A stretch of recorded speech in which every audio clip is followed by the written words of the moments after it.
Jessila. For the practice, then we also went through the preliminary practice to conduct, to able to achieve successful main body practice of this lojong or mind training teaching or mind training practice. So the main practice, it says, the main practice has two parts, of which the first, the conventional awakening mind, is as follows. So the two parts. The first one is to retreat or practice or training in relation to conventional awakening mind. The second part is the ultimate awakening mind. So the first part for the conventional awakening mind as follow. Train alternately in the two giving and taking. Commence the sequence of taking from yourself.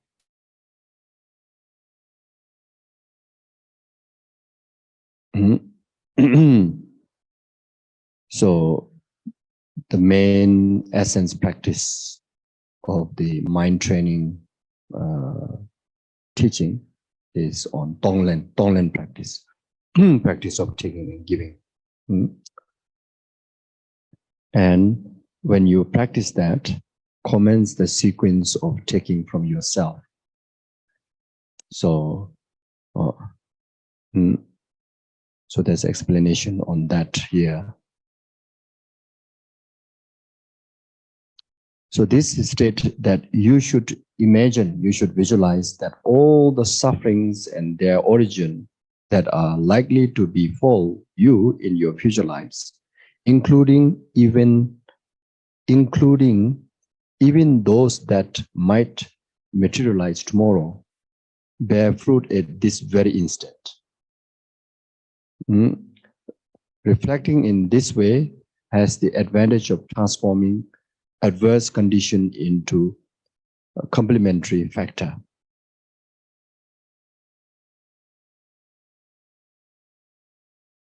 So this is what we mean by commence the sequence of tonglen practice, taking from yourself. So all the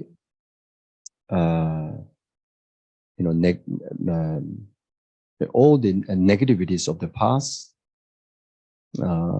and its consequences that will ripen in the future, including of those the conditions may befall in order to actualize indefinite karmas to be definite karmic result to be experienced in the future. And of course, those definite karmic results, which all the conditions are also completed and definite to experience the suffering result in the future. Everything you visualize in the form of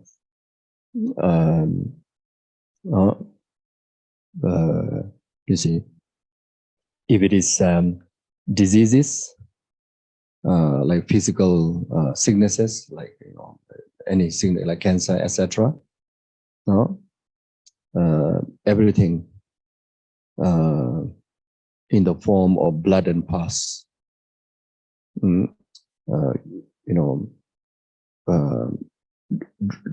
drawn, take is so that you do that with the exercise of breathing. So when you breathe in, then you draw. The breathing is like a rope, and then carry the hook. Of all those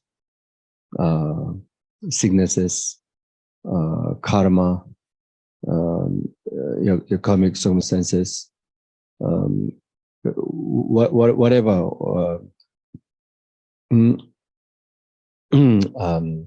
that will make you to suffer, everything in the form of blood and pus take towards you. Then when you inhale, it dissolves from you, in you. Then right at the center of the heart, you visualize there's a sense of dark, like kind of concrete, uneasy, kind of like a feeling or image. If you want to visualize as an image, then there's like a dark, smoky kind of very unpleasant look right at the center of your heart, somewhere here, like that. As a feeling, it is very uncomfortable. It's uneasy, negative feeling. And that is the that which represents self-cherishing and self-grasping attitude, and that is the I or the self, that which is, creation by the false view, which is the root cause, which is the reason why we commit so much negative karma from beginningless lifetime. So much so much,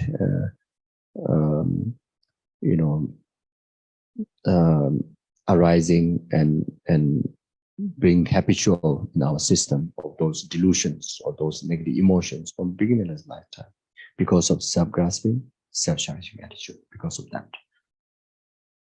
So this dark, smoky, cloudy thing would represent self-grasping, self-cherishing attitude.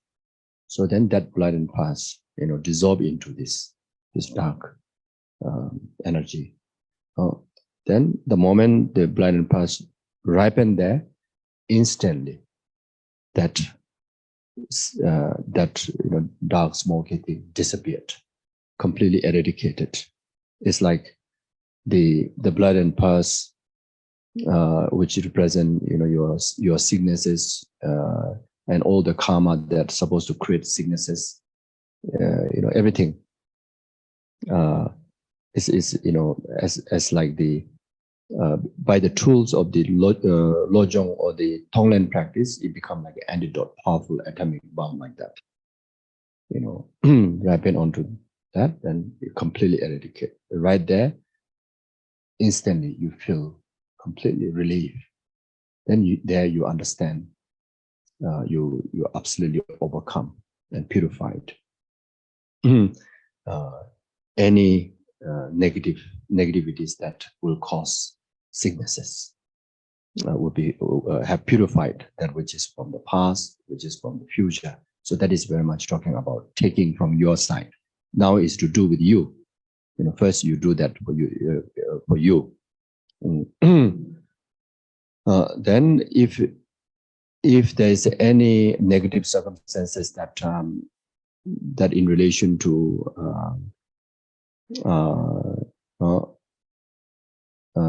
spirit harm and the naga harm, like landlords and nagas and spirits, like even many diseases like cancer, regarded there's a karma that committed in relation to causing harm to nagas, landlords. Then those naga landlord spirits, conditioned to experience those nasty diseases. So then elemental harms, the cosmic negative energy harms. Everything in the form of black scorpion. In the form of black scorpion, again, when you breathe in, then it's like carrying the hook. Then it's like in the form of black scorpion, take into, ripen onto that. Again, that self-cherishing, self-grasping attitude. Then instantly, it eradicates, and you feel freedom, relief from all the harms of the spirits, nagas, cosmic energy, negative energies, like that. Then if it is the suffering that that caused by delusions, such as wrong view, breaking samayas, breaking promises, then due to unethical actions of body, speech, and mind, and karma that committed through any form of delusion. Then when you breathe in, then there's a dark smoke, a very dark, cloudy smoke in the form of that, ripen upon that self-grasping, self-cherishing attitude, then instantly, destroy the root cause of all those delusions and the karmas, the self-grasping, self-cherishing attitude. Right there, instantly feel liberation. So like that. So you can do this meditation. This tonglen meditation is regarded very powerful to overcome sicknesses and harms and karmic consequences. Right very now, whatever is experiencing, also have to purify, and whatever potency that we carry of negativities also will purify, so that in future times we don't have to go through those negative circumstances like that. Then gradually, then you do that with your closest people. So you can start with your mother. Take all mothers. If there's physical sufferings there, then similar way. Take onto you, your own self-grasping, self-cherishing attitude.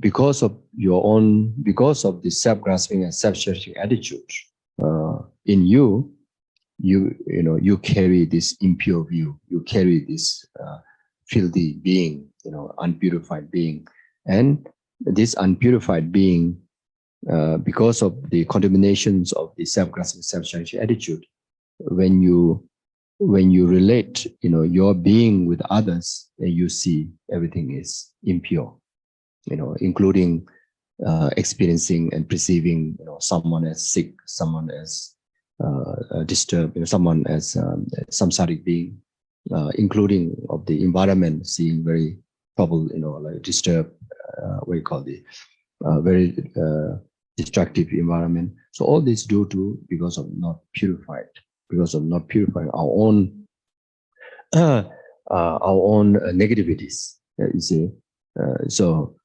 here you can understand. In Buddha's eyes, there's no samsara. In Buddha's eye, there's no suffering sentient being. In Buddha's eye, including us, is angel. Like Buddhas. The environment where we live is selection of the Buddha. But samsara, suffering being, exists in Buddha's eye. You see, in Buddha's eye, samsara do not exist, but samsara exists in the Buddha's eye. That also, shows everything is merely projections of your mind, merely imputed by your mind. Brings this reality is possible. You see, so all the experiencing in your life, your family members are sick, family members in trouble, where you live is a lot of natural disaster. All these are projection of your karma. When your karma is purified, when your negativity is purified, there's no such experiences. You see, like how Buddha would experience, in how Buddha would experience, you will experience the same thing. You see, so therefore, even in our life, our family members going through all sort of troubles. For you to experience that, for you to see that, it's because of you have not purified. If you are in the position of completely purified, you don't have to experience almost. Of course, the family member, they themselves carry their own karma, but the experience that you had to go through is your karma. You see, it's your karma. So therefore, by destroying the, through tonglen practice, by destroying your own root of the negativity, self-grasping, self-cherishing attitude, that bring the liberation also to others. You understand? Also bring liberation to others. That's how Buddha liberate others. That's how you can also liberate others. Otherwise, you cannot just wash away others' sin by, like washing the dirty cloth. You cannot transfer your realizations on the other. Buddha also don't have that ability. But the way to do that is, way to liberate others is transmitting the blessing of your own purification, your own liberation. And that's the way how you help others, how you help others, how you influence others, how you liberate others, and first of all, you yourself has to be perfected in that capability. Therefore, through this practice, you are the first one that who will be enlightened, who will be liberated, who become Buddha. Then, with the skillful means, according with the mental disposition of the sentient being and your family member, then one by one, timely, you will go and liberate them. This is exactly what all the past Buddhas has been doing. So for that reason, you see, so now you start with your mother, you see, so that's how you liberate your mother. That's how you help your mother. Then you go to your father, brother, sister, couple, your partners. So first you start with the closest people, then go to the neutral people, then to the so-called the enemy, or those who are a bit aversion to you. You start with that. Then you go to rest of the others. But that also not necessarily has to go first with only human being. No, you can start with your pets. Someone is closest, could be your cats, could be your dogs, could be your donkey, reptile. So you do that first with the closest one. That's what it means. Commence the sequence of taking from yourself. First, you do with you, with your past, your present, future, negativities, everything, purify. And then you do with others similar way. Their past, their present, their past, their future, including in the past means the tendency that they carry for future suffering, and that also the self-grasping, self-cherishing attitude in them. You take them. You also take them. Then future definite karmic results are definitely they have to go through it. Even that, and the present, all the inconvenience, suffering. Then if the people that like your family members who go through certain type of obstacles, and especially if you know where there's obstacles are coming from, if it's due to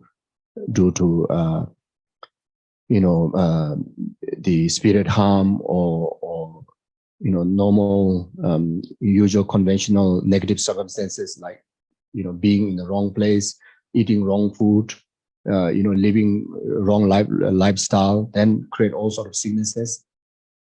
Then, or it is just due to delusion. Delusion is the one that make them so sick.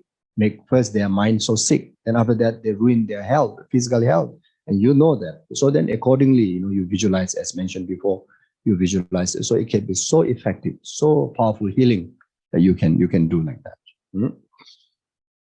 Then you have to expand that to the rest of the sentient being. So you may think that it is so easy. And also how is it possible to bring so effective benefit to others, since just breathing in and out, not really engaging, directly with the people. We may think like that, but in many cases, or ultimately, this meditation can be more powerful than in person, go one by one to take care of others. It can be so powerful. You see, one person becoming Buddha, how much benefit numberless sentient beings receive. Can you imagine? One person, one person becoming Buddha. You one person becoming Buddha, all the limitation that you carry bring liberation in every single numberless sentient being. So you see, you cannot undermine, say, oh, I'm just alone. Oh, I'm just working for myself. No, not like that.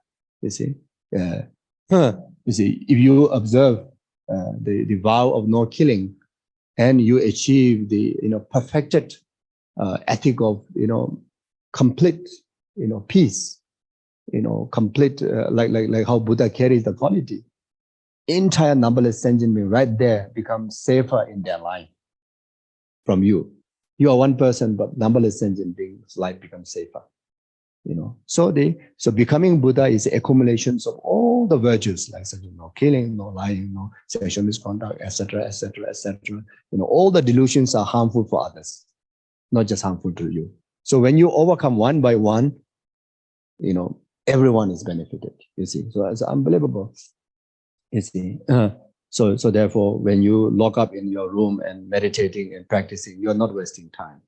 Maybe it can be more beneficial than go out and feeding some food. It's good, go out and feed food, necessary. Someone has to do the job. But there are also people that must do the job, really quickly liberating. Of course, if you can do both together, like engaging with people, giving food, giving medicine, but at the same time destroying the self-grasping, self-cherishing attitude, then that's the best. But how many people can afford to do that, isn't it? So anyway, sorry for distraction. Always, there's a long text to finish. Okay. Yeah.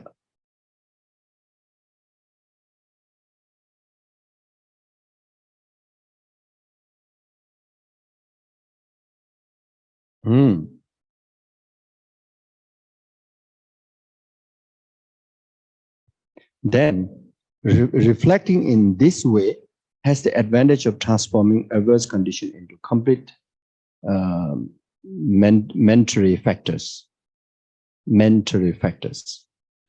You should then cultivate loving kindness and compassion toward your real life mother, and from the depth of your heart, take all her sufferings and their origin upon yourself, as mentioned before.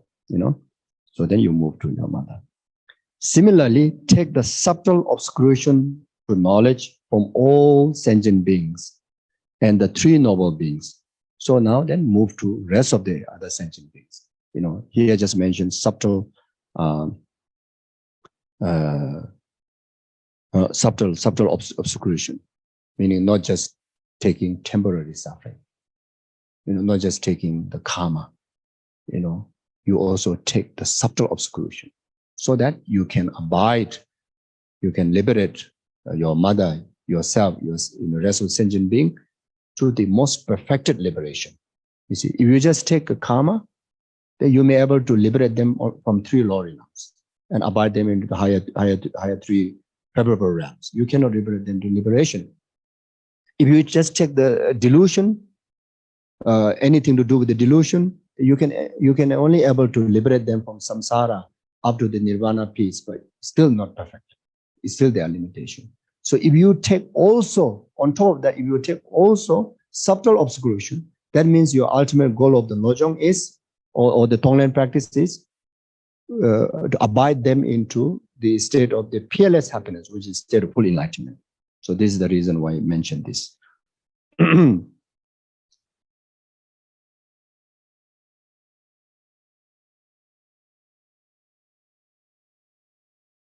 Then you have to take from all sentient beings. Means when you practice in relation to all sentient beings, if you don't do the practice of the tonglen, taking up to the subtle obscuration, then you will live out the three noble beings, especially the third noble beings. Third noble beings. So when your objective is to clean the entire limitations, then object of your tonglen practice is really legitimately all sentient beings, including the three noble beings. Three noble beings are the heroes, Arya being from the hero's path, who may be even abiding in the nirvana peace of the hero's path. The second one is the solitary realizers, Arya beings, and who those of who are also abiding in nirvana peace of the solitary realizers path. So heroes realizers path, solitary realizers path, those Arya being and those even who abide in the nirvana, they are not fully liberated. and they still carry obscuration as limitation. So you also need to help them. You see. Then the third noble beings are the Arya Bodhisattvas. Oh, they are Bodhisattvas. They should be helping me. Why I should help them? We may think like this. I mean, I'm just I haven't even entered into path, and how can I help them? But when it comes to this advanced practice, you are even helping them, even the Arya Bodhisattva. Why? Because they still bound by obscuration to omniscience. They're not enlightened yet. Up to the 10 Bhumi Bodhisattva, you are, maybe you may take 3 countless eons time to become Buddha. And that's one Arya being that just maybe a few minutes time, going to become Buddha in the 10 Bhumi. He also observe your benefit. You have to help them, by taking their obscuration to omniscience through tonglen practice. So it's unbelievable, isn't it? Wow. You suddenly realize that I'm helping also all the those who are abiding in nirvana, and those who, even the Arya Bodhisattvas, you will feel, wow, I'm quite strong. You say, oh, I'm not that simple, I'm quite advanced. It's like, you get courage, It's true. You should feel so proud of yourself, Amazing, so courageous, isn't it? Unbelievable. Wow, unbelievable. So it's very good. This, especially this one. Sometimes I'm helping even 3 noble beings. Wow. Okay. I can have a good sleep tonight. I did good job. Even I managed to do just 5 minutes of tonglen practice. Well done, boy. Then it says like this. In brief, you should take upon your heart all the deficiencies. Like that? Deficiencies. So please, when you do tonglen practice, please do take this also. The deficiencies of my poor English also you should take. So you have deficiencies of samsara and nirvana from all beings except your teacher and the Buddha. Oh. So this is, you see, so you have to keep in heart. This is again. Earlier we did such a Guru Yoga practice. It's so powerful. Just for this line, you see, except Guru and the Buddha. Okay, Buddha is fine, easy to put you up there, but the Guru, there's a danger. Guru, okay, yeah, yes. My visualization, my meditation, I see you as Buddha, but you need my help. There's a danger. There's a danger of thinking like that. Then right there, you destroy your Guru devotion, Guru Yoga practice. You release the Guru Yoga from your heart. You see, and that is a big mistake. You see, and to able to hold Guru ever as a Buddha is one of the greatest awareness that you can say. The greatest awareness, greatest mindfulness, most meaningful mindfulness that you can ever achieve. Always being aware Guru is oneness with the Buddha. You see. So therefore, specifically mention, Guru. You don't have to take versus Buddha. Even in reality, he or she may happen to be ordinary. You still put aside. You put aside, excuse me, I'm going to put you aside. But then that creates so much auspiciousness, for you to actualize the resultant Guru Buddha in you. And that itself is, it's a very powerful antidote to purify all our impurities, purify these conceptual, false views, ordinariness views, So that's how that it really kind of teases you to, get faster, to be completely, get perfected like the Buddha, like that, Then taking this repeatedly, so you do this repeatedly, one after another, or if you want to dedicate one session just to do for yourself, and next session you want to do for your mother and all the relatives, Then after that, rest of the humanity, rest of the animals, rest of the hungry ghosts, etc., etc.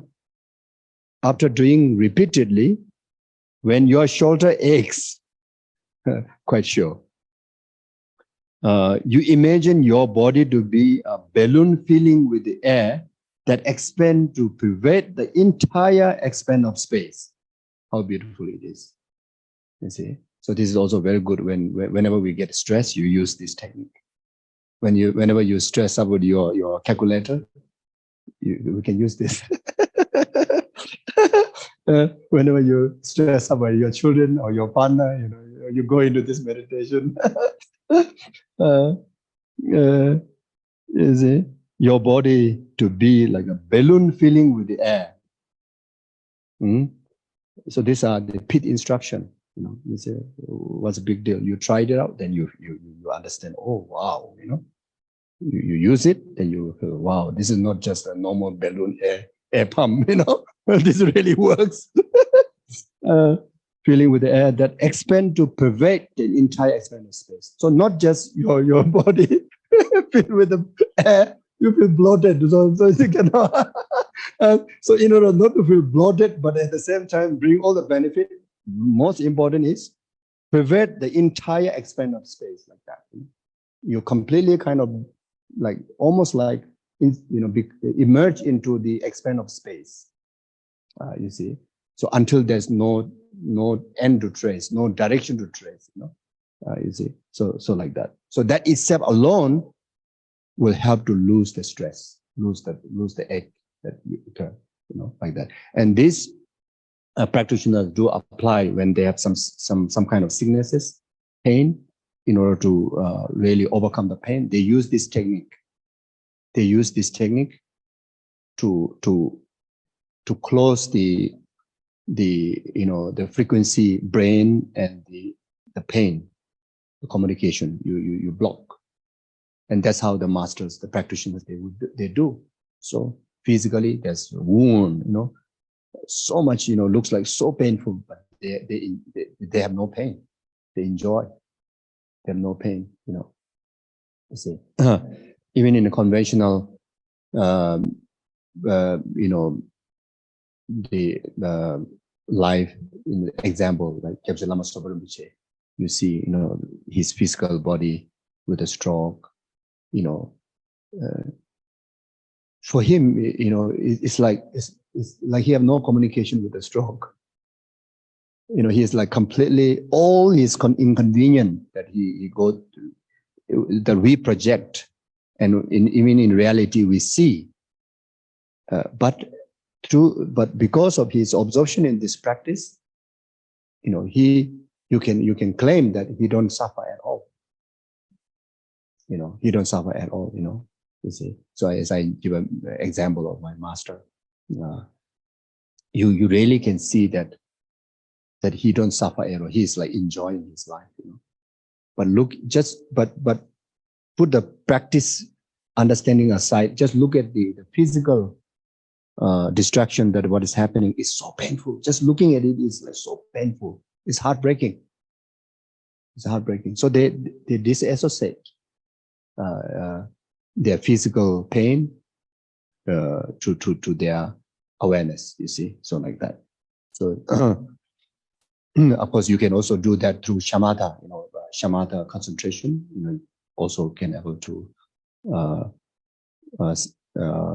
cut the connection of physical or any other, even delusional, the disturbances, to your awareness through shamatha. But then through lojong, these are the meditation that you can use. Then emptiness, one of the emptiness, very deep absorption emptiness meditation can able to also release all the pain, like that. Yeah. Then on top of that, the another general, lojong practice, which all of us can do without shamatha, without this emptiness meditation, which is transforming suffering onto path. when you see the meaning onto the path, you feel, you have so much fulfillment, and your heart is completely, filled with the entirety of your heart is filled with the fulfillment, and the awareness of the pains literally subsides, literally goes away. You see. So this anybody can do, and we just have to remember to practice. When you remember to practice that, you're able to overcome all sort of sufferings, all sorts of tragedies. So it's not something we need to wait until we become 10 years of meditator, not like that. Right here, immediately, everybody can do that. Then you then place your mind in the absence of intrinsic existence. Okay, so that you see, first you imagine your body as a balloon filled. Then after that, the next step is you that balloon fill like the aggregates bring into expand to the pervade entire space, and be aware of that, which is very much kind of empty. The balloon feeling inside is very much like empty, isn't it? And since you visualize as a pervasive as a space, and like a limitless space, limitless empty of any substance to be grasped, and that expanse of emptiness, it is that expanse of emptiness is the object where you place your meditation, you place your focus, which is either if you have the word, then you label that this is what it means, lack of intrinsic existence, lack of inherent existence. If you don't have a word, you say this is what it means, absolute reality. Or this is what it means, losing of all the false view, losing of all the substantial inherent existence, losing of that, losing of all the graspings. You see. Then you absorb into that meditation. So you then place your mind in the absence of intrinsic existence. As you meditate on emptiness, so this is meditation on emptiness. As you meditate on emptiness, reflect how sad that all these mothers of mind are caught within the immediate conditions of suffering and self-existence. So after you meditate on emptiness, then you move towards is very much like a post meditation, or not necessarily. If you want to continue the meditation of emptiness, then you take this break from the meditative equipoise, but not a pause from the meditative equipoise, but not a pause meditation. So just taking a short moment, then you cultivate this. How sad that all mother sentient beings are caught within the immediate condition of suffering and self-existence. I shall free them from these immediate conditions of suffering and place them in the unexalted bliss and happiness. And to this end, I will give away everything, my body, material resources, my root of virtues. And thinking in this manner, transform your body into precious wish fulfilling jewel. Transform your body, now the emptiness body, from that emptiness absorption wisdom, or from the basis of that emptiness of losing all substantial existence of self, self, I and mind, everything. Then from that emptiness, now you arise, you actualize. Your body become wish fulfilling jewel. Wish fulfilling jewel. Like those who need medicine become medicine. Those who need shelter become shelter. Those who need guru, you become guru. Those who need attendant, you become attendant. Those who need a partner, you become partner. Those who need children, you become children. According with the needs of the sentient being, as a tool, as an initiative tools to liberate them, and you turn into wishful wish granting jewel, and confer to all your dear mothers, material resources equal to the wealth of God and humans, filling all of space, as well as your virtues accumulated throughout the entire times. So you see, so first you train through your imagination, your visualization. Then when you get into actual post meditation out of this tonglen practice, then you try your best to really do in action. And you start with yourself first. Okay?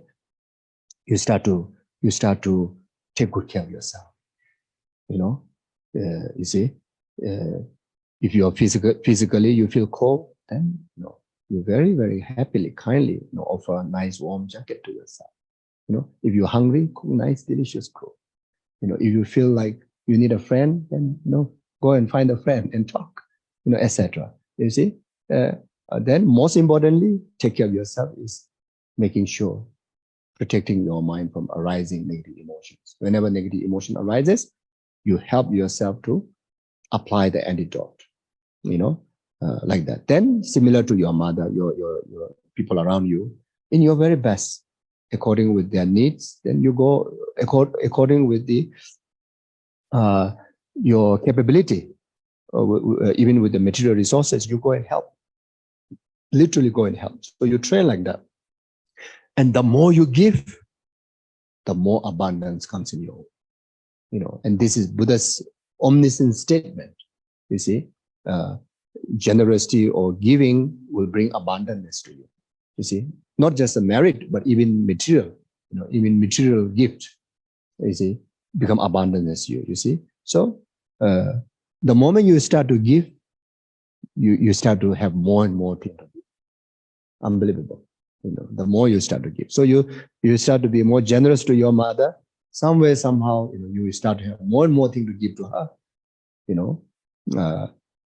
Whether it's virtue, whether it's a material gift, whether it's a service, the more you do service, the more and more, somewhere you will find you are in a position to offer service. It's unbelievable practice, So this is a natural karmic law, you see. Maybe sometimes you may, it seems like not really happening that way, then you should check your motivation.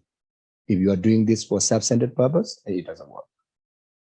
You have to do that with total selfless, completely in the concern of the others' well-being, without any expectations of reward. Thank you, don't even think about merits. Don't even think about enlightenment from there. Just completely for the well-being of the mother, all the way up to her enlightenment. Nothing to do with my enlightenment. You do that, then without any doubt, you will gain all the resources. And the resources could be your health. You can imagine, even you want to serve your mother, old aging mother, if you are in a not good health, how are you going to serve? You see, there are many children, the mother are the one they're serving children, not the children serving parents. There are many cases like that. So now by when you have opportunity, when you serve other, then even including the health, you start to live longer life. You start to have a better health. These are the resources, including of the financial and inspiration. You also need heart, isn't it? Just having resources not good enough. You need to have a heart to serve, isn't it? All these things will come back to you. You see, so it's unbelievable. You see, so all these are have to do with self-love. There are many people say, I give, then I lose everything, and I don't get anything. And it is because of it's subconsciously or in deep in your heart, there's self-grasping. Worldly concern is the one that tie not to there, because of that, you see. So that doesn't work. Otherwise, it surely work.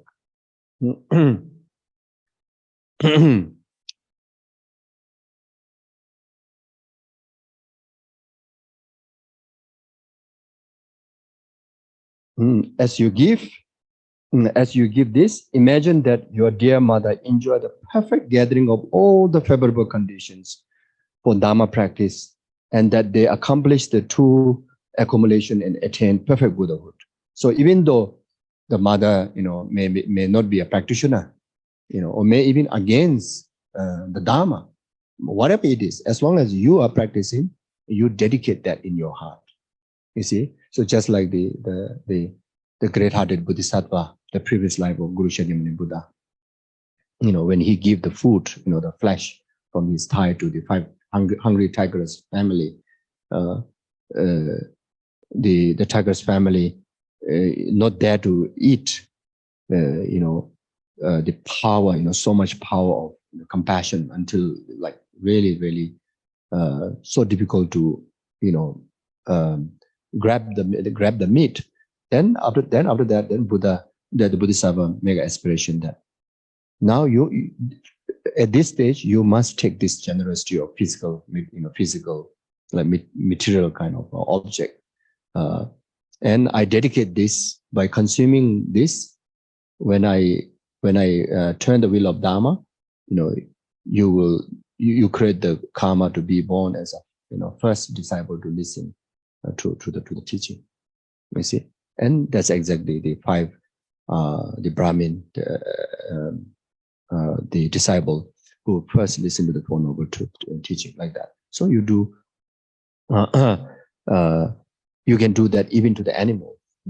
When you give food to the animal, you always, may I satisfy you with this food, and may it be the absolute complete cause for next time when I actualize a state of full enlightenment and turn the wheel of Dharma. May you be the first disciple, like that. Or may this be this substance for you to actualize enlightenment without delay even a moment.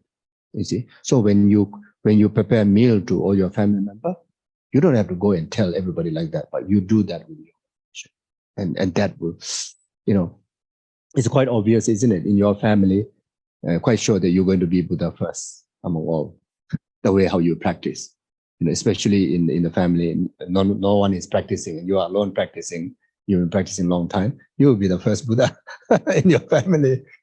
So if you are the first Buddha, then looking at the karmic connection that you have in this life as a family, that accumulated from beginningless lifetime, and that will carry on forever in future lifetime. That connection as a family will never will go away. You see, so because of that karmic connection, when you achieve all the higher knowledge in the spiritual path, they are always going to be the first one to receive the benefit. Then when you become a Buddha, they are without any doubt, they're going to be the first one to receive your turning wheel of Dharma. Unbelievable, isn't it? So knowing that, you don't complain, my wife is not practicing, my children is not listening to me, my brother is this and that, no. Hope that they will practice, and hope, you make prayers, but you practice for them. You really come to that position that you equip with all the skillful means that you can really able to liberate them all. So like that. Then especially for your parents, I always say that for your parents, whether they're living or not, we all are children of our parents. No one here is not a children of parents. So the karmic connection that we establish with our parents, whatever virtue we do, they receive 100%. The power that we contribute to our parents is even more powerful than what Buddha can do. We cannot claim that I transfer my merit to them. That doesn't work. But because of the physical body that we carry is not ours. It's actually belong to our parents. You see, and that scientifically can prove, isn't it? Scientifically, all the flesh, bone, blood, everything. The seed is from father, mother, father's sperm and mother's egg, isn't it? Scientifically also, isn't it? Then they say, no, that's so small. That's so small. I have this big body. This is mine. But But that big body or that substance, then all the conditions like foods and the nature and everything, you build up only. It's totally is not yours at all. You just falsely claim it's my body. Actually, you can claim this is my mother's body. I'm using my mother's body, my father's body. You see, so because of this, you are using this physical aggregate as a vehicle. You can understand this. When you do prostration, how much merit you accumulate? Why? Because you use your physical body as a vehicle to, purify and accumulate merit. So therefore, every single dharma or negative actions or dharma actions, virtuous actions, we use this vehicle, which is our mothers, our fathers. So therefore, whatever virtue you accumulate, they receive, like they are accumulated. Whatever negative we do, they also receive. You see? So therefore, from this point of view, whenever we accumulate virtue, whenever we live in the practice, the best repaying the kindness of your parents. Best repaying the kindness of your parents. You see? Best purification, if anybody has a difficult relationship with your parents, that's the best antidote to reconcile the relationship. You see, if you love your parents so much and you never want to be separated for all the lifetime, and this is the practice that you establish the relationship inseparable forever lifetime. Like even next life when you reborn, you reborn in her body, like that. So you see, oh.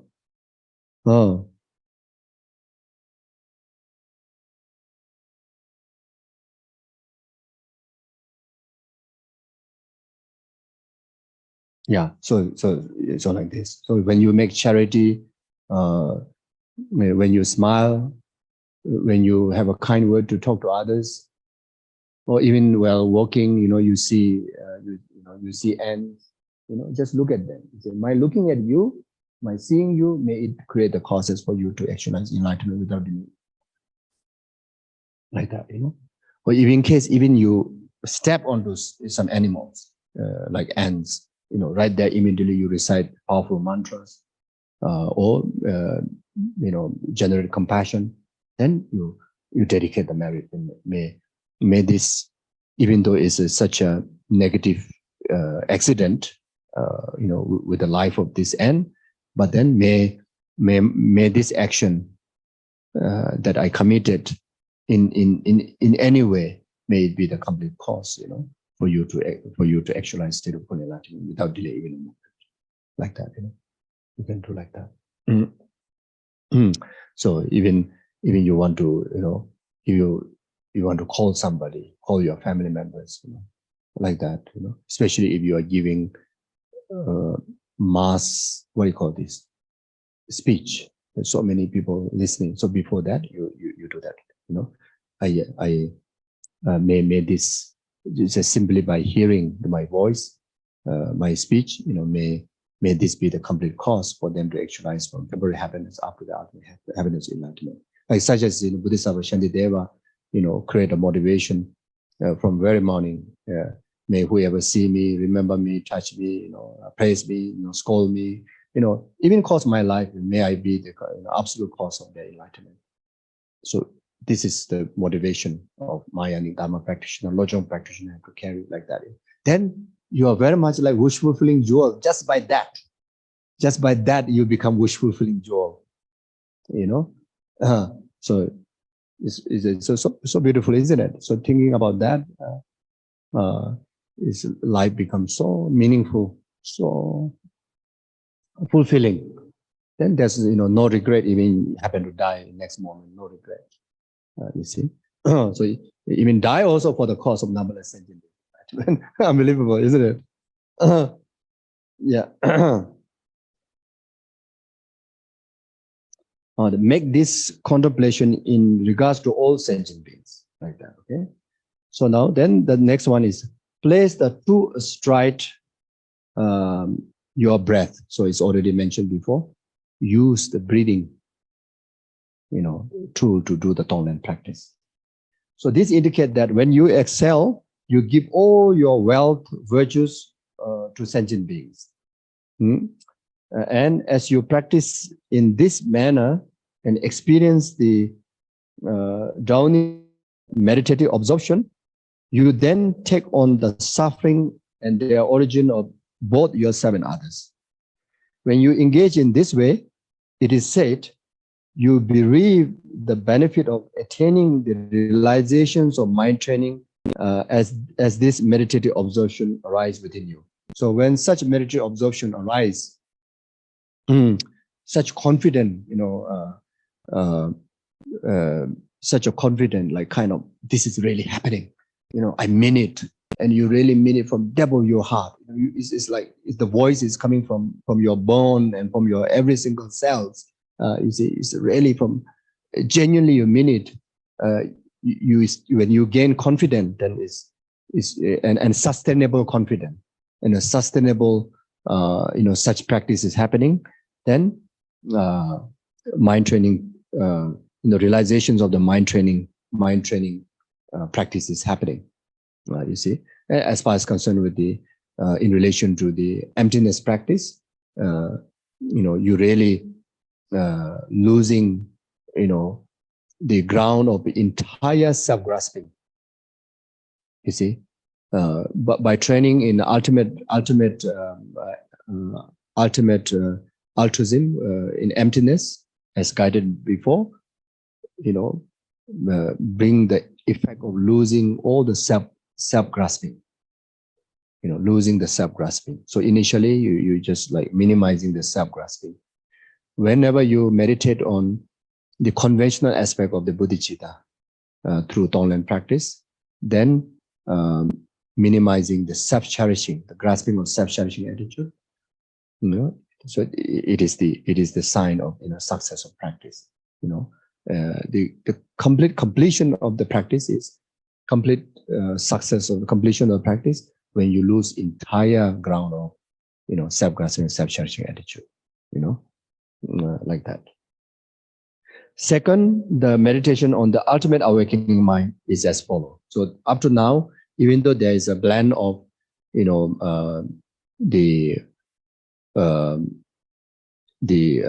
conventional altruism and the ultimate altruism, both, and bodhicitta and emptiness practice both, but the emptiness practice is very much attached. This is kind of ornament to the conventional practice of conventional awakening mind. Like such as practice of love, compassion, bodhicitta. Then it's ornamented by the emptiness understanding. But now is specifically focused on the emptiness.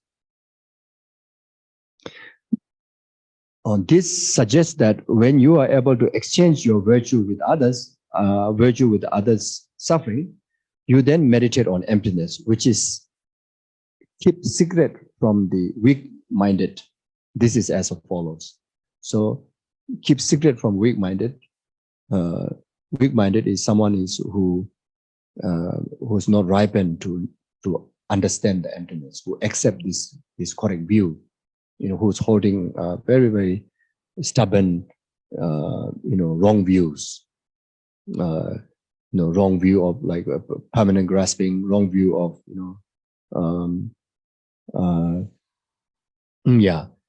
even wrong view of on refuge, wrong view on karma, wrong view on life and rebirth. This will obstruct. This kind of people carrying such wrong view, when you teach emptiness, when you introduce emptiness, it doesn't go into their heart. Rather it create a lot of negativities by defending those wrong views. So like ourselves, I think, you look into your individually, you have a quite firm belief and understanding of life and rebirth, isn't it? And also quite firm conviction in Buddha, Dharma, Sangha, refuge. Then also a firm conviction in karmic law, cause and effect. So on the basis of that, then then on top of that, you are quite familiar with the wisdom of impermanent. Then when you use the tools of the wisdom of emptiness, then it really, it is the most powerful dharma, to impact us. So this is as a follow. All phenomena are in general subsumed into two classes of object and subject. So entire phenomena, comes into two. One is subject, one is object. As you then examine individually all the object that appears as a material realities. So first, you can start to examine the ultimate reality in material form, so which is easier, like such as you can start with your form physical body. You can start from here. So you see, when you examine the emptiness of the phenomena.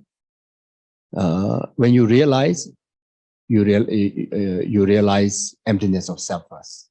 So when you realize the emptiness of self first and emptiness of phenomena after.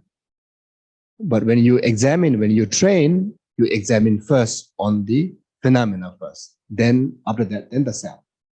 So it means first you figure it out whether my body lies in the nature of emptiness or not, instead of whether I lies in the nature of emptiness or not. You see, so there's a great benefit. Because the grasping to the tangible physical phenomena is far more stronger. But at the same time, when you want to lose that grasping, it's easier. Because there's substantial phenomena out there to, one by one peel the part and particles, and until that at the end you really find nothing. You see, but for the mind you can't do that. The identity you can't do that, isn't it? So it makes sense. So as you then examine individually all the object that appears as a material realities, they are reduced to subtle particles.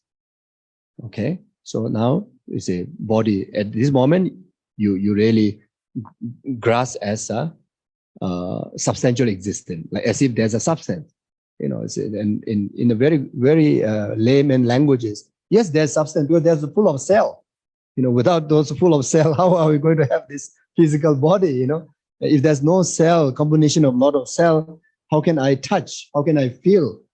How can I squeeze? Isn't it? So then, okay, you take out first the skin out, then just about the skin alone, you put into every single, you bring the microscope and put into little particles, little different cells, then so there's numberless. Then you check one by one until to the last one. Even that also, when you divide, until to the micro subtle, most micro subtle. How subtle it is in a physical level, they still has a direction. Minimum is say that 6 directions, minimum 4 direction and top and below. So now which one is the skin? The top one, the below one, the side one, the north one, the west one. You see. But then, if you go beyond scientific, then you can even divide that into unbelievable subtle divisions. Until you come to a point that you really cannot detect even one substance, saying that, oh, I see, this is the substance that which actualize skin. So we have to do that. It's actually, the meditation on emptiness like this is like going into a very big, like great expanded garden with unbelievable varieties of flower that like even you spend their whole life also you're not going to finish the excursion. Sometimes we say it's very boring. Actually not boring. You start to meditate on emptiness just through the observation of just the physical body. Not enough time. It's so much, so many details, just one after another, there's something is discovery, It's so exciting, the great excursion. Here we look for a lot of museum, in the Santa Fe. So the museum inside, so many antiques to discover, so many antiques to discover, yes.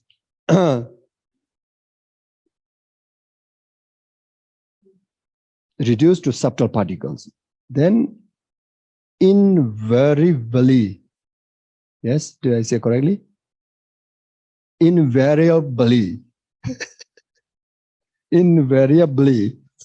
uh, this turned out to be midpoint interfacing the sixth direction, just what I said. So you go all the way up to get to the sixth direction. You see, and that you are very much doing based on a scientific level. We are not going beyond that. Until that also, you will lose the defining of there's a substantial existence. That until then you still find there are few things. Which one is it? Which one is it? You see, either there are many that claiming that it is the skin, or no one to claim, nothing to claim as a skin. So nothing. So similar goes to all other the objects when you analyze the emptiness. Either there will be many claiming that this is me, or either there's nothing to claim that this is me. Then in between you find the emptiness, you find the selflessness. You see, so you have to do a rigorous kind of like a research in this way. You see.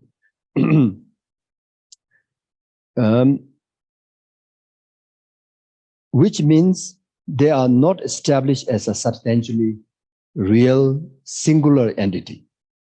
So here now, there's no substantial real singular entity, because it's still there are 6 different parts. Those are all different, so you cannot find a singular substance now, you see. And since they do not exist as a substantially real multiple entity either, then meditate on the non-substantially or materially constitute realities. You see, so this is very good, very simple, So if now it make very blurred because of my reading, poor reading. When you look at the text, so easy. It make our life so easy about emptiness.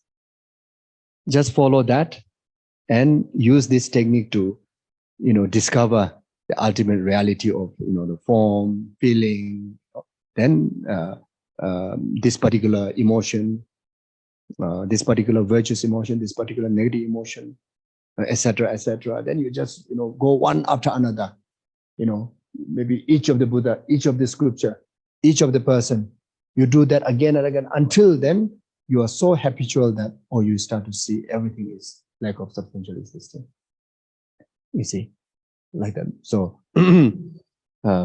so the main point is you try to get to you corner yourself, you corner this long view, you corner this grasping, always, have this, always carry knowingly or unknowingly the inherent existence, substantial existence, true existence, You see, whatever we see, whatever we feel, whatever we know, everything is in the manner of, in the grasping of inherent substantial true existence. Okay, so the way to overcome, way to negate that is by cornering our conceptual mind, for conceptual mind to realize through this analysis, from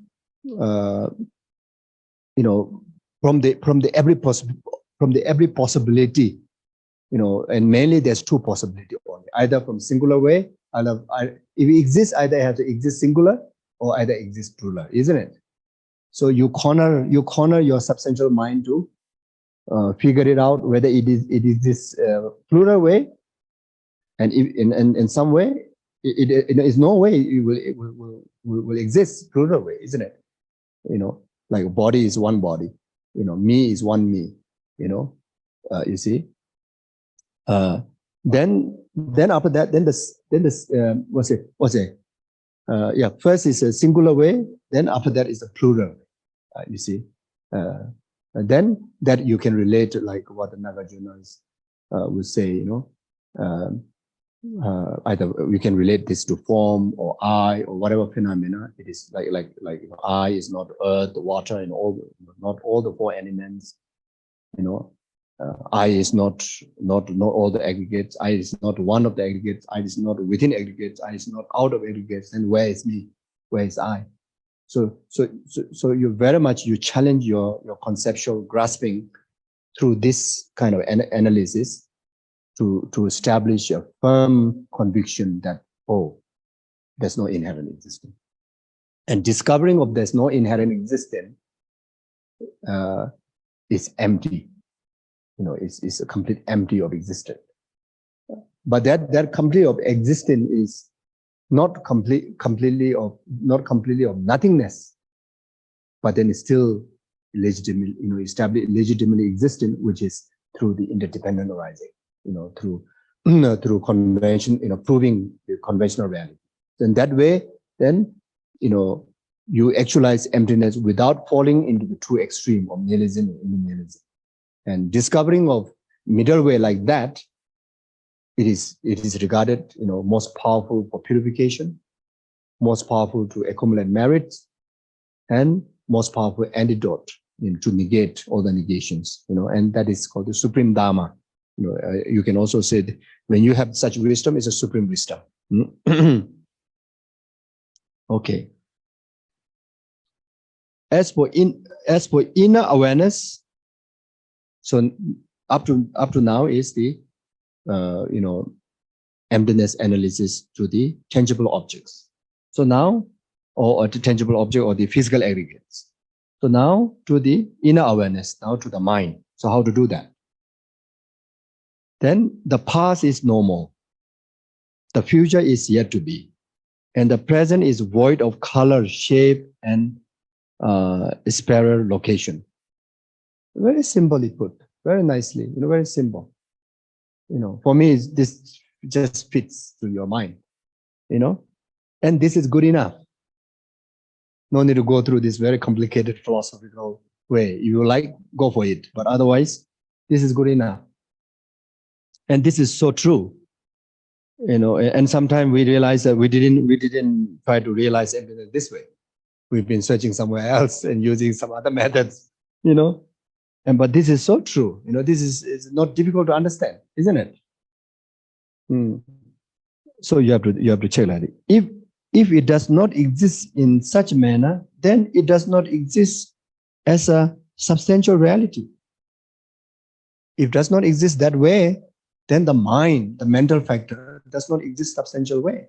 If mind or the mental factor, non-tangible existence like a mind and thought, exists substantially, and it has to exist either in the past, either in the present, either in the future, or either in the shape, either in the color. But the mind does not exist in any of these possibilities, isn't it?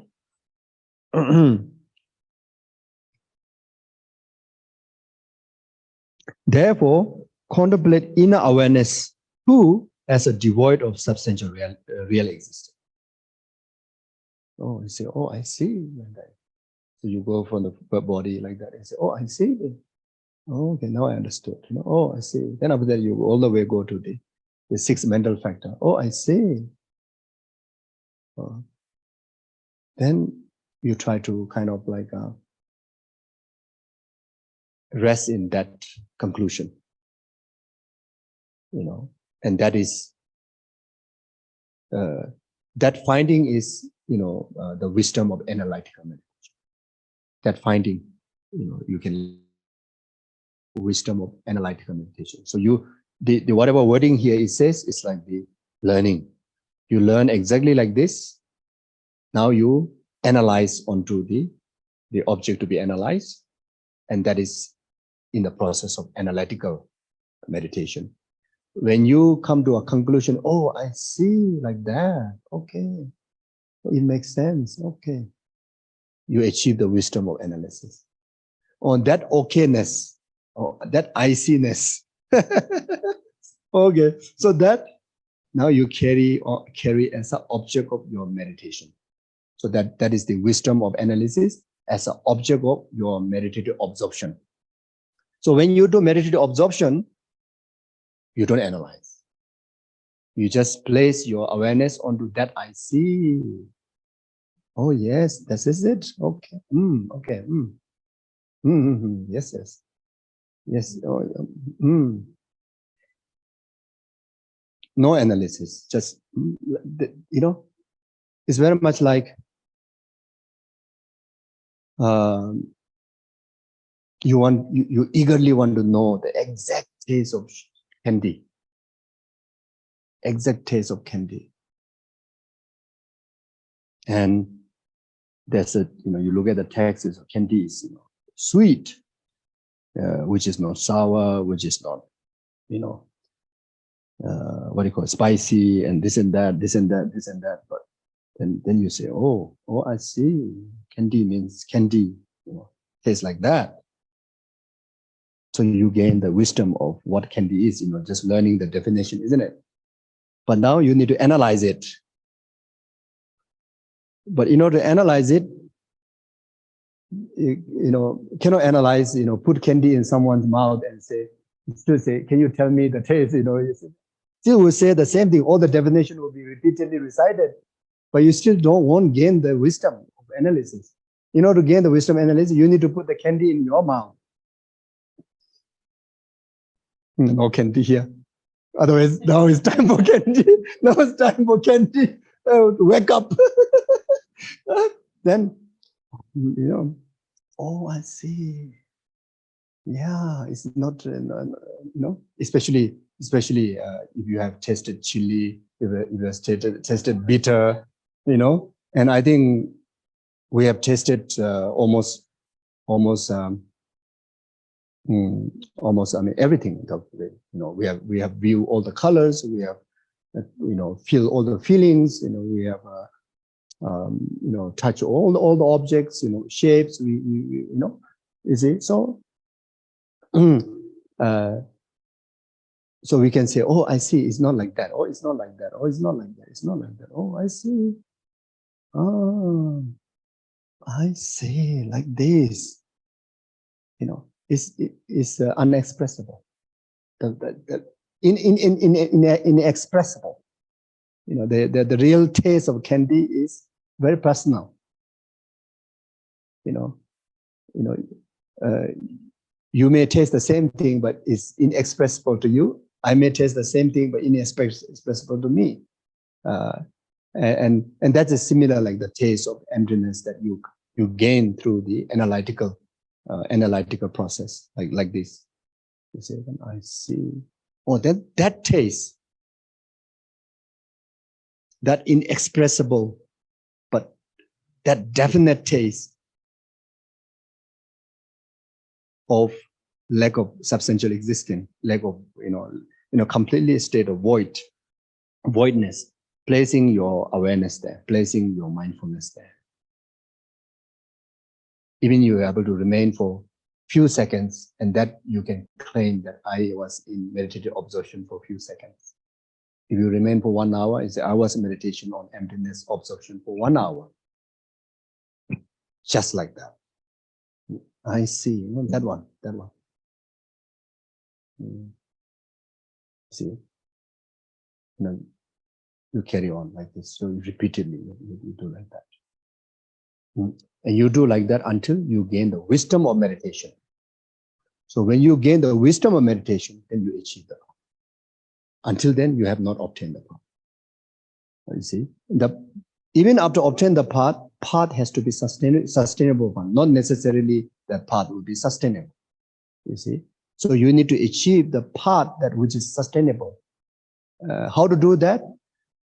After so much of habitual, in meditation, in that wisdom, now without needed any reasons or any logical reasons or any reminder, is as long as your awareness is there, always awaken in your heart all the time. You see, all the time.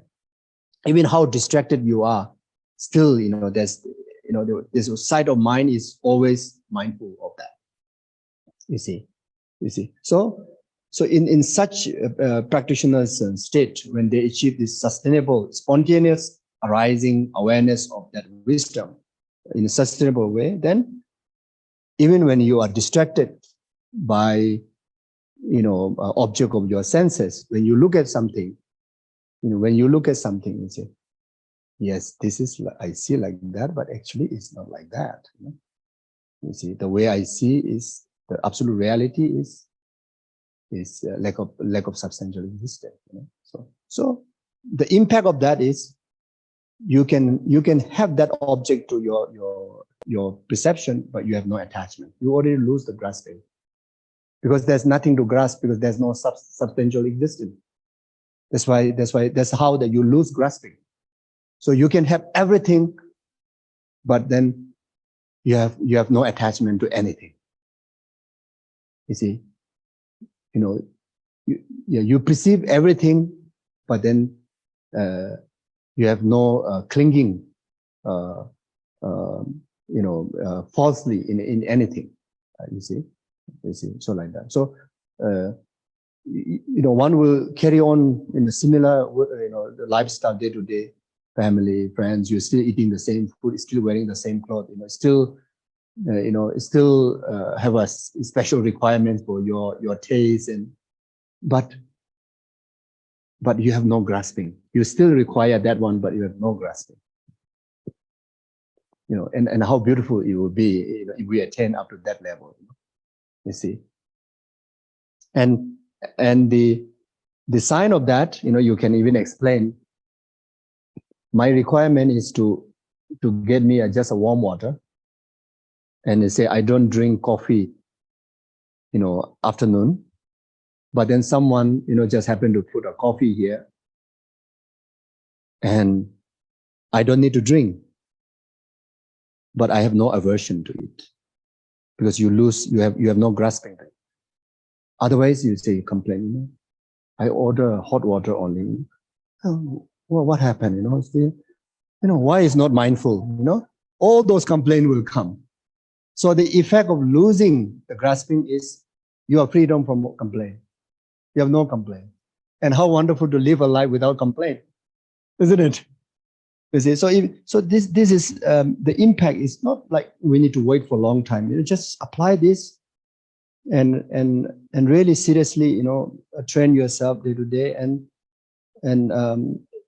it's like logically making sense to you. It's not just Buddha says so and you try to do and you try to believe. Not like that. It really sensible. Really bring changes so fast to you. So fast changes. You see, like that. Anyway, I'm not saying I've experienced like that. I hear like that from the teachers, so I just share like that. So it sounds like, oh, I have the experience. It's like, oh, like that. I don't mean that. I have no experience. I haven't even gained the wisdom of knowledge. No way wisdom of analysis, wisdom of meditation is, it's totally beyond the ocean, behind the Santa Fe Mountains, buried so under deep.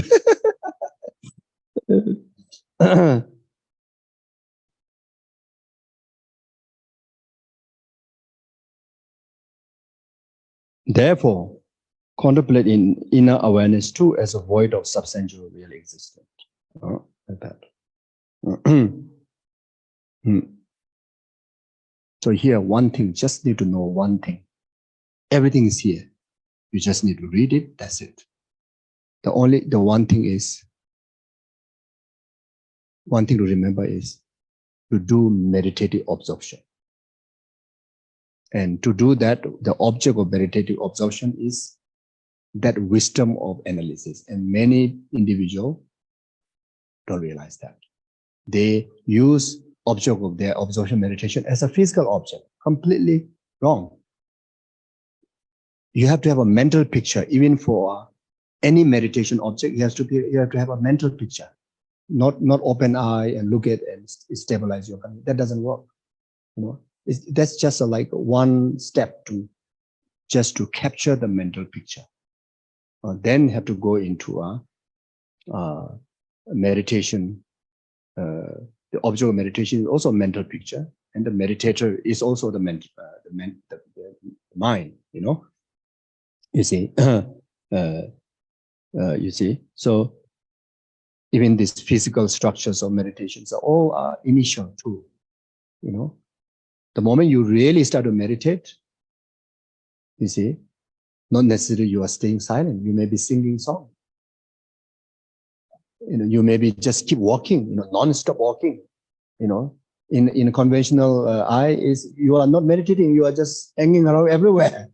I see this person. You say this person is in retreat. How possible meditation? I saw in the Santa Fe Mountain here in the shopping mall in the grocery. You see, when you reach to a real meditative state, is you are totally beyond dependent on externals. You see, so that's one example. Just now, there's one young Geshe meditator who is from Tibet, who study in India, Sarah, who's few classes junior my class, and who traveled to my village and who went into my late master's cave, and he remained there about 3 years, and he was developing shamatha, and he reached up to around 7 or 8 stage, and he's not always like doing shamatha meditation, just sitting like this. No, he's always walking around, hanging around, and he developed a sign that whenever he's not in meditation, then he get headache.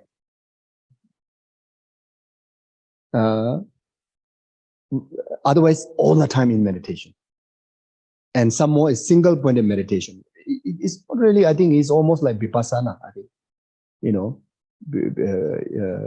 Maybe he's already kind of used, because he's using the meditation object is emptiness. Emptiness. So that's why I think, even though he's training in shamatha, but I think he is most of the time actually living in vipassana, living in, especially inside, you see. So always in bliss, always completely void until that, he literally forget eating, forget sleeping, completely in bliss and without any control, he's totally forget. He don't even realize he's in a high-pitched tune singing song. Even the villagers can hear. This meditator is like whole day singing song from the cave, so it's like completely inward. Then until, that's why, when you achieve shamatha, even the first level, physical and mental fluency, the joy. So he's experiencing that. It's too joyful. Too joyful until bursts out with sing song. Imagine. Yeah. So, but then he need to go, because he carried this human body. He need to go and treat his headache. So anyway, that's excuses. But actually, he need to. I was told that he need to. He's still hoping that he still have some grasping to go back to Tibet. That could be grasping, or that could be very purposeful meaning. I don't know, but so he's holding refugee pass, so he need to change that. There's some opportunity provide the Indian government providing a passport. So he was told that there's such opportunity, and also he thought maybe. He says, anyway, it's quite painful sometimes, whenever he's not in meditation, so better see doctor if in case there's something is going wrong also, So he was not there when I visited last year, and he's going back. So he claimed he's already around 7 or 8 stages of shamatha already. So unbelievable. He's a young retreater, and in just about 3 years, in our time to achieve shamatha at that level, 3 years is actually very short. Anyway, sorry. Where is it?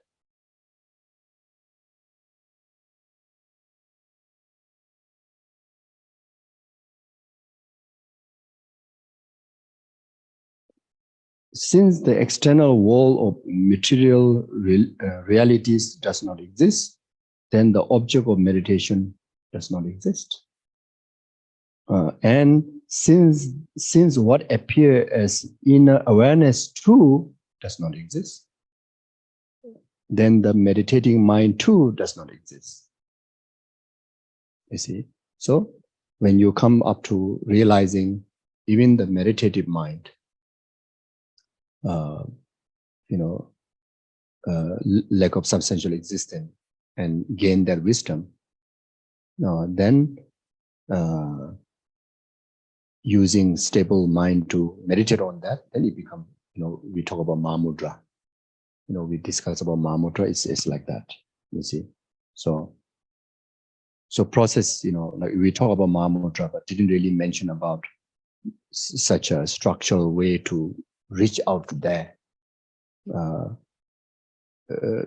So this is like first go through the material object, then gradually go to the, the normal mind, normal emotional mind, then eventually go, even to, understand the emptiness of the meditative mind.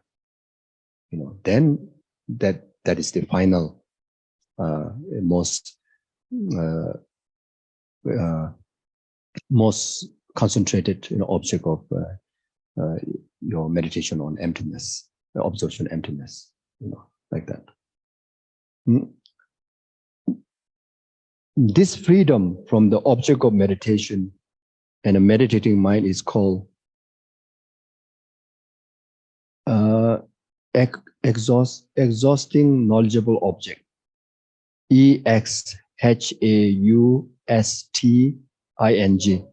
exhausting.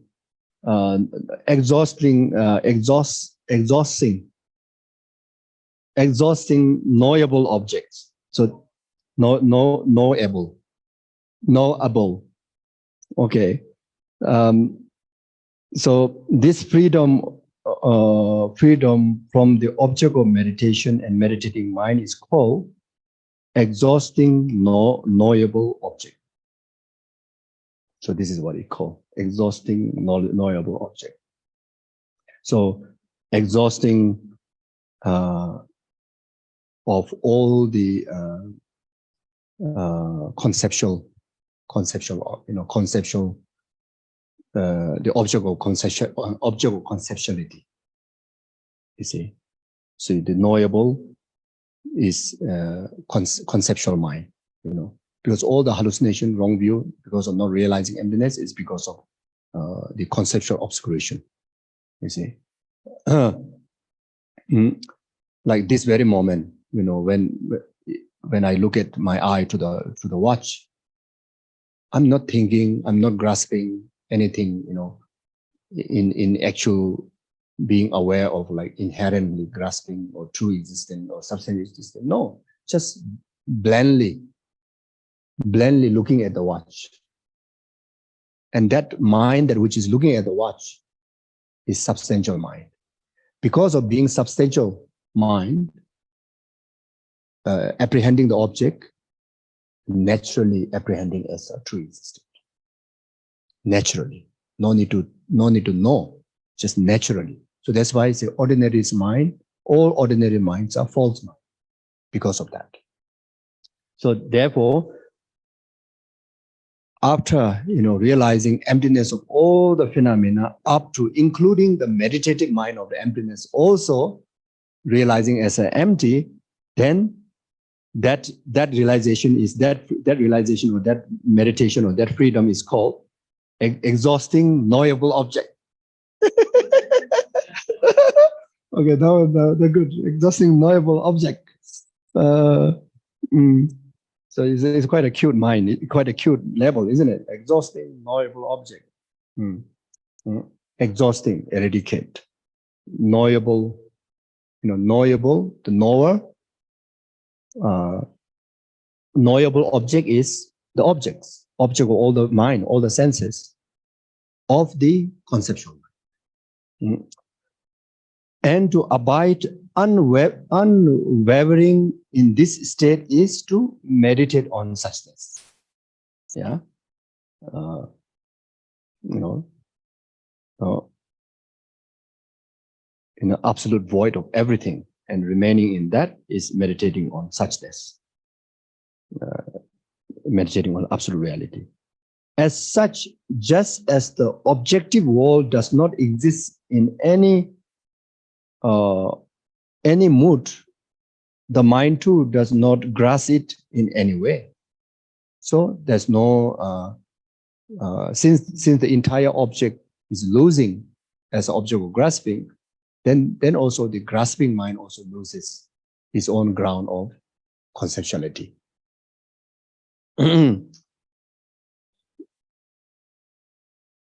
So place your mind naturally with ease in the state of non-conceptuality. So place your mind naturally with ease in the state of non-conceptuality. So you go, gradually like that, you build up your understanding, and very much carry on like meditation. It's really just to hear this. Place your mind naturally with ease in the state of non-conceptuality. It's like feel like so easy, feel like so comfortable, so nice, so relieved like that. It has been taught. Buddha has taught like that, and this is what the teaching have taught like that. It says.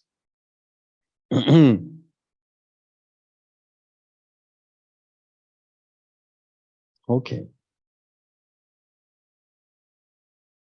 So then text goes is saying, a mind entangled in knots. If undone, no doubt it will be free. So this is said by the Masita Saraha.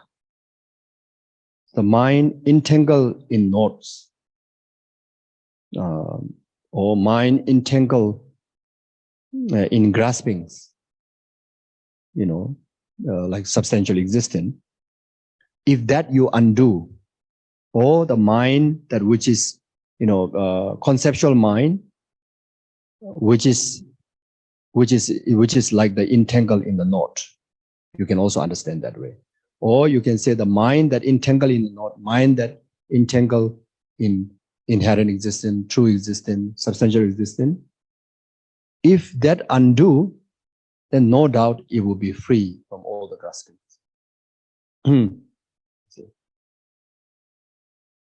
And freeing from that grasping, if it's so stable and so sharp and so well trained, then maximum benefit is Dharmakaya, achieving absolute Buddha. If not, then at least direct realization of emptiness. If not, at least a lot of purifications happen, a lot of accumulation merit happen, then progress on the path going to be very sweet. Well, then the text says, when all act of dissipation and the withdrawal of conceptualization cease, this is tranquilly abiding. So dissipation, I think distractions, then withdrawal from this self-indulgence. So when all act of distractions and self-indulgence of the conceptualization cease, and you actualize the tranquil abiding. You can also say that distraction, self-indulgence. You can refer to all the conceptual graspings are distraction, and also self-indulgence, because it indulge in the the conceptual mind very much very much the voice of either attachment, either aversion, all the negative emotions, so just by seeing that watch, then that will lead, oh, this watch is beautiful, how nice if I have it. Oh, this watch is no good, I better look for something else, etc. You see, so that's the self-indulgence, then the distraction, the substantial grasping itself is a distraction, because it's a distraction to the tranquil abiding. As long as even when we are training, when do our meditation, if we don't utilize, if we don't use the wisdom of analytical meditation to be object of your observation meditation, and not using the meditative mind as a not using the meditation as a meditative mind, then we are still using the conceptual mind to meditate. You're using the conceptually acquired object to be meditating on, and that itself is self-indulgence. That itself is distraction. Then we cannot go too deep. You see, so that's the reason why shamatha is so important. You see, if you really want to succeed on the path, then must develop shamatha. Otherwise, everything going to be like blah blah blah. Not really serious. See, the main reason is because without the meditative stable mind, it's so difficult to overcome conceptual mind because of that. So as long as the conceptual mind is there, it's a distraction. And when the mind remain clear, and when the mind remain clear and lucid, while free of conceptualization, with no grasping at any sign, this is referred to a penetrative insight. It's a penetrative insight. So in fact, this verse, we can understand there's a teaching on both shamatha and special insight. You see, so when you read the later part, then the earlier line, when the destruction of aspiration and the withdrawal of the conception, you can also understand the true obstacle of the shamatha. The first one is the distraction. Second one is the dulls, the dull mind, the true destruction of shamatha mind. So when you overcome that in relation to conceptualization, then the distraction, the both dullness and excitement will be ceased. Then that will bring the tranquil abiding, which is the shamatha. Then once you achieve that shamatha mind, which is lucid, clear and lucid, free from conceptualization, then you meditate on the wisdom of emptiness, with no grasping and sign, no grasping in any sign. So then this refers to the expanse, penetrative insight, special insight. Initially, you should meditate in many short sessions. And when you have gained stability, you can remain there as long as your mind stay focused. So that goes to shamatha training. It also goes to the special insight training or meditative observation training, any meditation training. So this is the general guide. When you wish to rise, cultivate compassion toward all sentient beings, and then dedicate the merit. This is talking about the pause of meditation to accumulate merit. The success of realization on the path, meditation, you need a lot of conducive conditions of merit and purification. So for that reason, you need to engage in the practice of generating compassion, love, generosity, etc., etc. During the actual meditation, you should alternate the practice of conventional and ultimate awakening mind. So this particular, during the actual meditation, you should alternate the practice of conventional and ultimate awakening mind. Is already talking about when you already performing the special insight, or already performing the practice like what you would do during the 9 stages of the during the 10 bhumis, during the training in the 10 bhumis.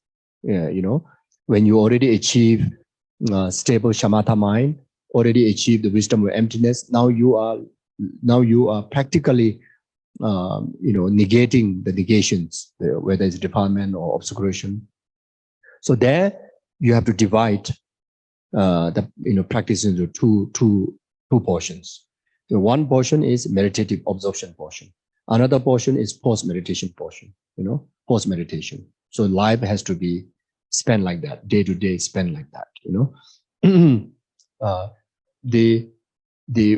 the meditative absorption, you meditate on the ultimate wisdom. During the post meditation, you meditate on conventional altruism, or you live in the practice of conventional altruism. So this is how the Arya Bodhisattvas live a life, throughout their journey from the first bhumi to the 10th bhumi. Their life just within these two.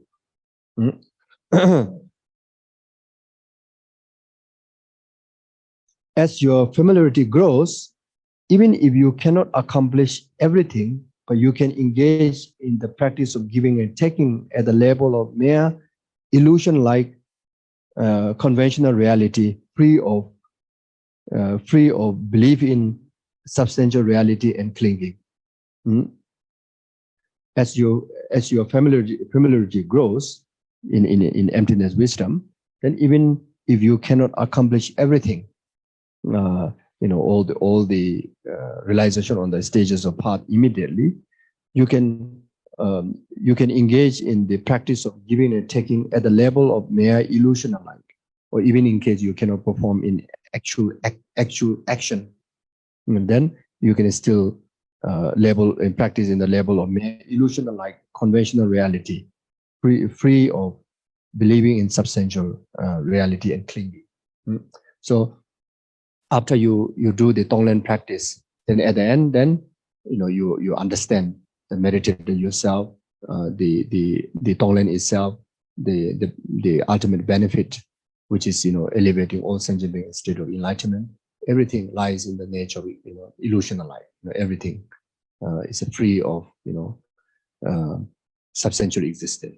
So when you conclude with that meditation, and it served the condition to quickly actualize the path.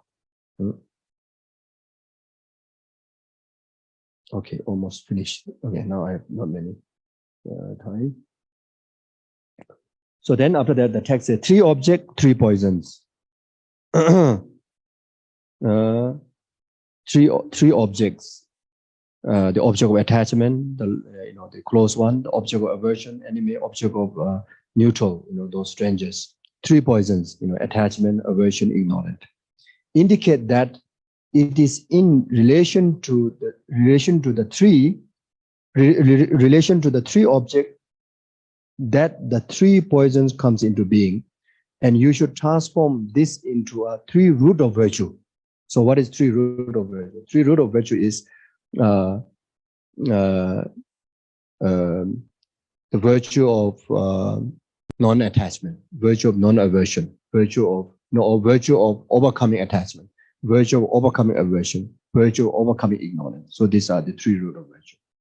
Now, for example, when you experience attachment towards attractive forms, which are object of your eyes, you should take into the core of your heart that attachment of the other sentient beings, core to your heart of the attachment of other sentient beings. Imagine that as you give your body, wealth, and root of the virtue to all sentient beings, all beings come to possess the root virtue of non-attachment. Toward the repulsive, imagine that you are free of aversion, and contemplate in a similar manner towards those who give rise to a delusion. So you can apply this to all the other delusions too. The virtues are the non-ego, non-attachment, non-jealousy, etc. Then you overcome, negate all the delusions. You take all the faults and delusions to you, then offer the virtues out of that to the sentient beings' well-being. Likewise, you should contemplate in the same manner when each of the 3 poisons arise with the aspect of whatever occurs, such as sound, sound to the ear, odor to the nose, taste to the tongue, and tactile sensation to the body. So you can practice tonglen in relation to all of them. You see, whenever attachment comes to taste, as a sensation, etc., then immediately understand that. Immediately do the tonglen practice. You breathe in, all sentient beings, those the suffering accumulated in the by the causes in the delusion of attachment, ripen upon this self-grasping and self-cherishing attitude. Then the virtue that you accumulate, overcoming of those delusions, ripen upon all sentient beings, and abide them in the state of peerless happiness. Like you can practice like that. So practicing like this is beneficial to specifically to purify specific concerned delusions, to the concerned experiences, in relation to the subject, the mind, in relation to the object. Certain body part is like major object to be attached. Certain type of thought that trigger certain delusions. So knowing these varieties of techniques helps you to do targeted purifications of targeted negativities. So these are few examples you can relate to others. Then after that, you say in all action trained by the means of word. So this is very much like recitations of the prayers or mantras like that. Train that. And so it says this suggests that during all your everyday activity, standing up, sitting down, or sleeping, you should recite whatever is most appropriate, such as like this aspirational word. May the suffering and their origin of all beings ripen upon me this very instant. May the self suffer downfall. May the self and the real entities become no more and be lost forever. So whenever you refer to the self, you understand the false self. Whenever you refer to me, false me, not the legitimate, the real me, the who is really need help. You hear, talking all bad things about self, I. This is the false view, I and self. Okay, so you can recite like this kind of, verses.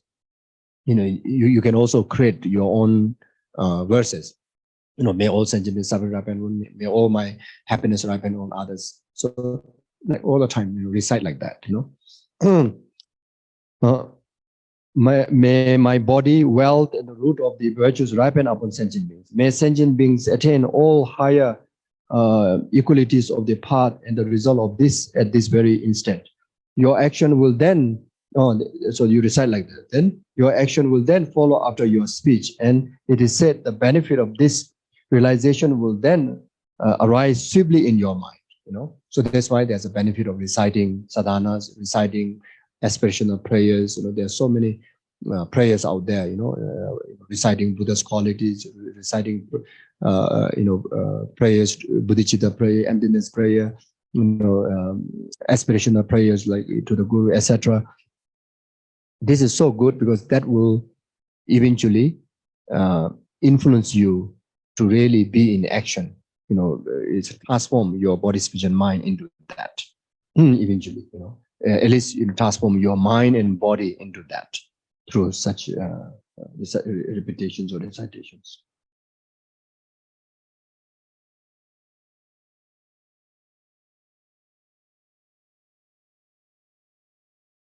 This oh, is this finished? Okay. Okay. Okay. Training words. Then this arise swiftly in your mind. Oh, this finished. Okay. So he said this work entitled A Single Session of Mind Training was composed by the abbot of Narthang, the great Chim Namgatak. May the excellence contained in this equal space. Rejoice. Thank you. Thank you. So we dedicate the merit as just like all the Buddhas and Bodhisattvas and Gurus would dedicate. We too dedicate all merit that we accumulate from this session like that. Okay. So thank you very much. Che, sorry for keeping you 20 minutes more. Thank you.